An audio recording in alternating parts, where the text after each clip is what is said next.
Hello friends, साहित्य कल्पमध्ये आपलं स्वागत आहे. आज पुन्हा तुमच्यासमोर घेऊन आली आहे तुझ्या सवे सारे हवेचा पुढचा पाठ. खात्री करून घ्या की आधीचे पाठ ऐकले आहेत. चॅनलला सबस्क्राईब केलं नसेल तर सबस्क्राईब नक्की करा. सुरुवात करूया आजच्या भागाला. तुझ्या सवे सारे हवे भाग 3. आई, समरदादा खरंच जाणार? हो ग, जावं तर लागेल. मोठी जबाबदारी आहे ग त्याची. सीमेवर लढणं, आपल्या देशाचं रक्षण करणं हे तर त्याचं काम आहे. आई, तुला नाही का वाईट वाटत तो जाणार आहे तर? तिनं विचारलं तशी आई हसली. हो, वाटतं तर. पण आपल्यासोबत तीही तर त्याची जबाबदारी आहे. तुला माहिती आहे मुग्धा, समरचे बाबासुद्धा आर्मीमध्येच होते. त्यांना वीर मरण आलं बघ. त्यांचंही देशावर खूप प्रेम होतं आणि समरचंही तसंच आहे बघ. वाईट तर वाटतं ग तो जाणार म्हटलं की, पण यावेळी तू आहेस ना सोबत, मग नाही काही वाटणार. आई मुग्धाला समजावत होती का तिच्याच मनाला ते मात्र तिलाही समजत नव्हतं. खरंच किती ग्रेट असतात हे आर्मीमधले लोक. आपलं पूर्ण आयुष्य देशाच्या नावे करतात आणि सगळ्यात ग्रेट कोण माहिती आहे? तुझ्यासारख्या सगळ्या आई. यासाठी खूप मोठं मन असावं लागतं आणि ते तुला मिळालं आहे. म्हणून आपल्या देशाला संरक्षण मिळतं. खरंच हे सोपं नाही आहे. मी यापूर्वी फक्त पुस्तकातून वाचलेलं, पण आता जवळून पाहते त्यांचं आयुष्य. या महिन्यातच मला तुम्हा दोघांची इतकी सवय झाली नाही की समरदादा जाणार आहे या विचारानेच उदास वाटतंय. अगं काळजी नको करू. आपण देवाची प्रार्थना करायची, त्याला म्हणायचं आमच्या मुलाचं रक्षण तू कर, म्हणजे आमचा मुलगा आपल्या देशाचं असंच संरक्षण करत राहील आणि सगळं त्याच्यावर सोपवायचं बघ. तसंही आपलं माणसांचं आयुष्य तरी किती क्षणभंगूर असतं माहिती आहे ना. कधी काही होईल हे सांगता येत नाही. इथंही तसंच आहे. कुठल्या गंभीर विषयावर चर्चा चालली आहे तुमच्या दोघींची मला कळेल? समरवरून खाली येत म्हणाला. अरे तू जाणार तर वाईट वाटतंय तिला. ओहो मुग्धा, मी येणार आहे ग परत माझ्या आईसाठी, आणि आता तर मला छान बहीण ही भेटली आहे. मग यावं तर लागेल, हो की नाही? तू सांग बरं. हो म्हणत मुसमुसत मुग्धा त्याला बिलगली. पण ऐक हा मुग्धा, माझ्या माघारी तू आईची काळजी घेशीलच मला खात्री आहे. ते मी सांगणार नाही आहे तुला, पण मी नसताना स्वतःचं रक्षण करायचं शिकवलेलं सगळं ध्यानात ठेवशील आणि गरज पडल्यावर त्याचा उपयोगही करशील. रोज जॉगिंग रनिंग चालू ठेवशील, जे तुला पुढे जाऊन उपयोगी पडेल. ठीक आहे ना? सो गिव्ह मी हायफाय म्हणत त्यानं हात पुढं केला, तसा तिनेही विथ एनर्जी हायफाय दिला. आई चल येतो, काळजी घे म्हणत आईला जवळ घेऊन तिच्या पाठीवर त्यानं थोपटलं आणि पुढच्या क्षणाला तो आईच्या वाकून पाया पडला आणि आईने आशीर्वाद दिला. नाही म्हटलं तरी तिच्याही डोळ्यात पाणी भरलंच होतं. मुग्धाला त्या दोघांचं प्रेम पाहून पुन्हा गहीवरून आलं. तिच्याही डोळ्यात पुढच्या क्षणाला पाणी चाललं. ये हा, मी वाट पाहतोय, आई जड आवाजात म्हणाली. हो, काळजी घ्या दोघी. मुग्धा येतेस ना मला सोडायला? तो तिला पाहून म्हणाला. हो हो आई, आलेच मी म्हणत मुग्धा डोळे पुसत लगेचच त्याच्यासोबत जायला निघाली. आता तिला स्कूटी चालवायला येत होती, त्यामुळे प्रत्येक वेळी मिळालेली संधी ती सोडत नसायची. आताही ती मोठ्या आनंदाने त्याला सोडायला निघाली. मुग्धा समरला स्टेशनवर सोडून घरी आली, पण आई तिला कुठं दिसत नव्हती. आई, आई कुठं आहेस म्हणत तिला शोधत आधी किचनमध्ये पाहिलं आणि मग तिला पाहायला तिच्या रूममध्ये गेली. पाहते तर आई तिथंच होती. ती समरच्या बाबांच्या फोटोसमोर होती. आई इथं आहेस होय, मी खाली शोधत होते तुला, तिने विचारलं आणि मुग्धा आली हे कळताच त्यांनी पाणावलेले डोळे पटकन पुसले आणि तिच्याकडे वळत म्हणाल्या, काय नाही ग, अशीच यांची जरा आठवण येत होती म्हणून वर आले. आई, तुला समरदादाची आठवण येते ना? मला माहिती आहे, मलाही वाईट वाटतंय तो गेलाय तर. घरात पाऊल टाकताच असं काहीतरी हरवल्यासारखं वाटलं ग मला. कशी करत होतीस तू इतके वर्ष? तो गेल्यावर एकटीच पडत असशील नाही? आणि एकटं असणं किती त्रासदायक आहे याचा अनुभव मलाही आहे. मुग्धा, आता नाही आठवायचं हा ते सगळं. तू आहेस ना, मग आता मला खरंच खूप आधार वाटतोय तुझा. हो आई, मी आहे. आता मी काळजी घेईन तुझी, तो माघारी परत येईपर्यंत. दादासारखी नाही जमणार, पण मी घेईन हा माझ्या परीने. तू काळजी करू नको. पण मुग्धा, तुझे आईबाबा मिळाले तर विसरशील का गं आम्हाला? नाही हा, अजिबात नाही. मला देवाने आणखी एक आई दिली सोबत भाऊ. खरंच खूप नशीबवान आहे मी. मी कधीही तुम्हा दोघांना अंतर नाही देणार, माझा शब्द आहे. बरं चल, जेवण वगैरे बनलेलं आहे, जेवून घे. अभ्यास करायचा असेल ना तुला, चल. म्हणत आई तिला खाली घेऊन आली. दोघींनीही आज एकमेकींसाठी थोडं थोडं खाऊन घेतलं आणि नंतर मुग्धा अभ्यास करत बसली. आई मात्र तिथेच बाजूला आराम करत होती. हळूहळू दिवसांमागून दिवस जात होते. मुग्धा त्या घरात चांगलीच रुळलेली. समरनं शिकवलेल्या सगळ्या गोष्टी ती अधूनमधून करून पाहायची, आईलाही दाखवायची. तिच्या 10वीसाठी लागणाऱ्या सगळ्या गोष्टींची पूर्तता समरनं जाण्याआधीच करून ठेवलेली आणि मुग्धा ही अगदी जीवापाड मेहनत घेत होती. सध्या तिचं ध्येय 10वी क्लिअर करणं हेच होतं. नाही म्हणायला कधीतरी ती भूतकाळात हरवायची आणि त्या भूतकाळाची हृदयावर झालेली जखम खपली निघाल्यासारखी निघाली की ती ठसठसायची. कदाचित ती जखम तिला पुढं जाण्यासाठी सतत मदत करणार जी होती. म्हणजे एखाद्यानं आपल्याला जाणून बुजून खाली पाडावं आणि आपण त्वेषाने उठून काहीतरी करून दाखवावं, हीच उर्मी तिच्या अंगी पेटून उठायची जेव्हा जेव्हा तिला ती प्रत्येक आठवण छळायची. त्या दिवशी मुग्धा 6 वाजता तिचा स्विमिंगचा क्लास करून घरी पोचली. पाहते तर आई नेहमीसारखी किचनमध्ये नव्हती. शिवाय घरातले लाईट्सही लावले नव्हते.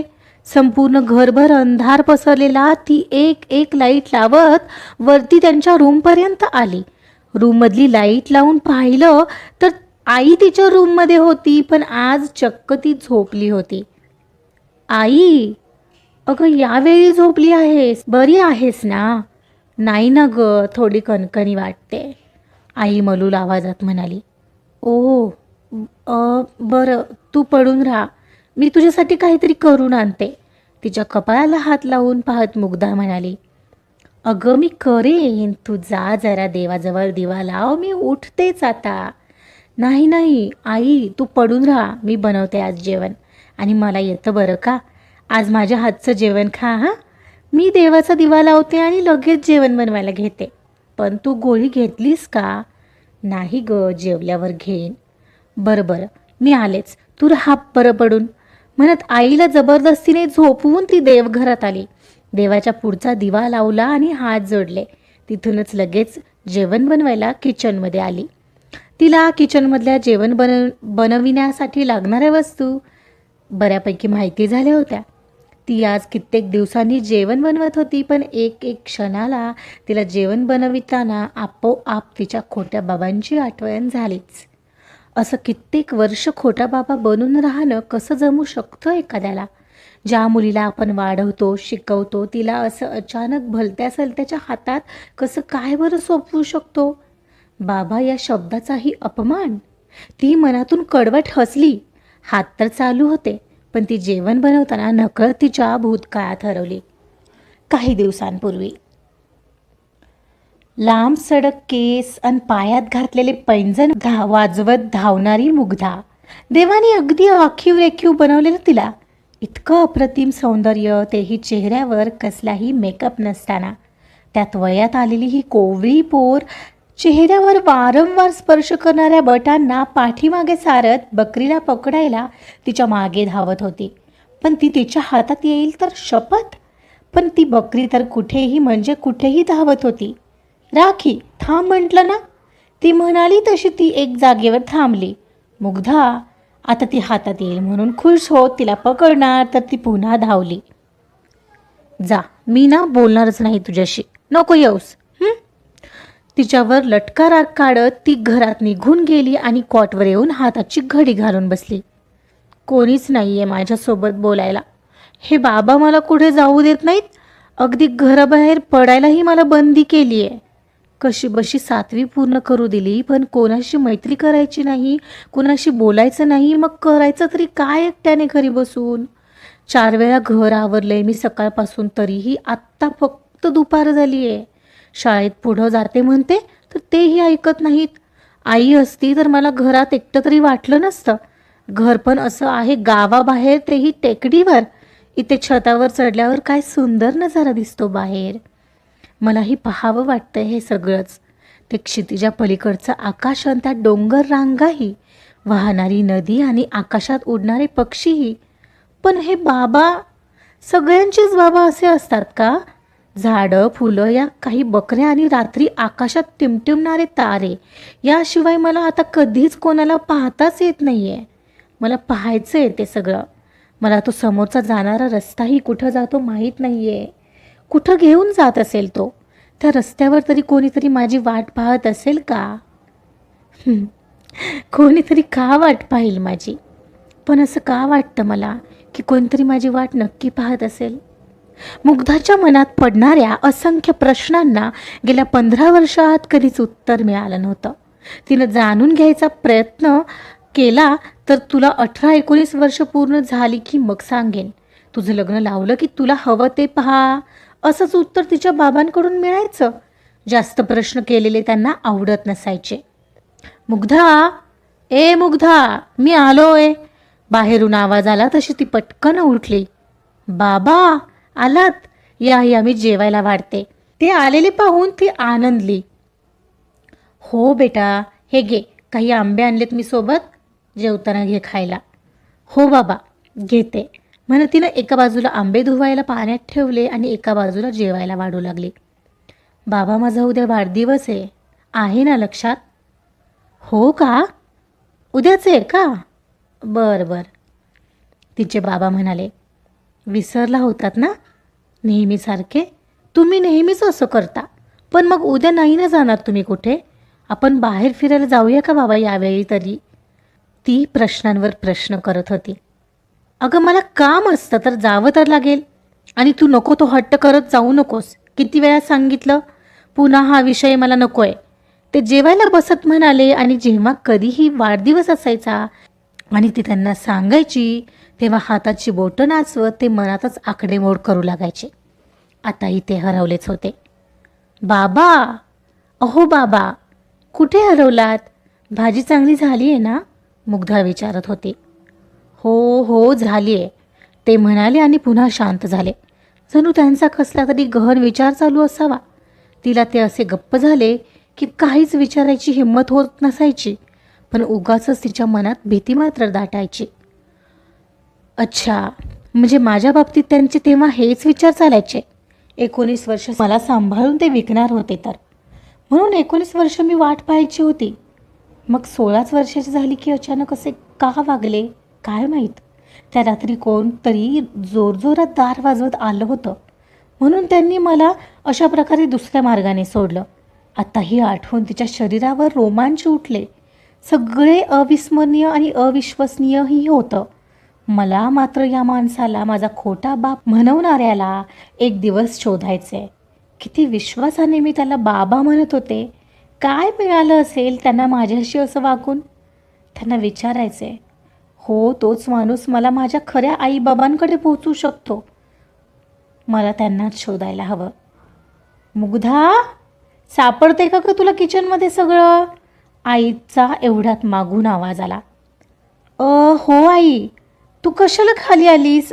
अगं हे बघ, कुकर लावला, भाजी टाकली, आता फक्त पोळी करायची राहिली आहे बघ. किती गुणाची पोर आहेस. मला खूप कमी वाटायची मुग्धा तुझ्यासारख्या मुलीची. एक तरी मुलगी असावी असं वाटायचं. आता असं वाटतंय देवानेच ऐकलं. ती मुग्धाच्या डोक्यावरून हात फिरवत म्हणाली तसं मुग्धालाही भरून आलं. कुठे ते फेक बाबा होते आणि कुठे ही आई. काहीच नातं नाही तरी किती कौतुक करते. मनात येऊन तिच्या डोळ्यात पाणीच उभं राहिलं, कारण असा कौतुकाचा हात याआधी कधी तिच्या डोक्यावरून फिरलाच नव्हता. अगं, तुझ्या डोळ्यात पाणी? मुग्धा, काय हे? काही नाही, आनंदाश्रू ते. तू बस बरं इथे, दगदग करू नकोस. झालंय माझं, मी पोळ्या बनवते आणि मग गोळी घेऊन झोपतो. तिथेच खुर्चीवर आईला बसून मुग्धा आवरू लागली. आणि आईला मात्र त्या क्षणाला किती तिचा आधार वाटत होता ते शब्दात सांगताही आलं नसतं. आजचा पार्ट इथंच संपलाय. मुग्धाचा पास्ट जाणून घेऊया पुढच्या भागात. तिच्या बाबतीत नक्की काय घडलंय, ती श्रीरामला कशी भेटली आणि श्रीरामने अचानक तिला का दूर लोटलं, जाणून घेण्यासाठी ऐकत रहा तुझ्या हवे सारे हवे. कथा आवडत असेल तर लाईक करा, सबस्क्राईब करा आणि शेअर सुद्धा करा. Thank you so much.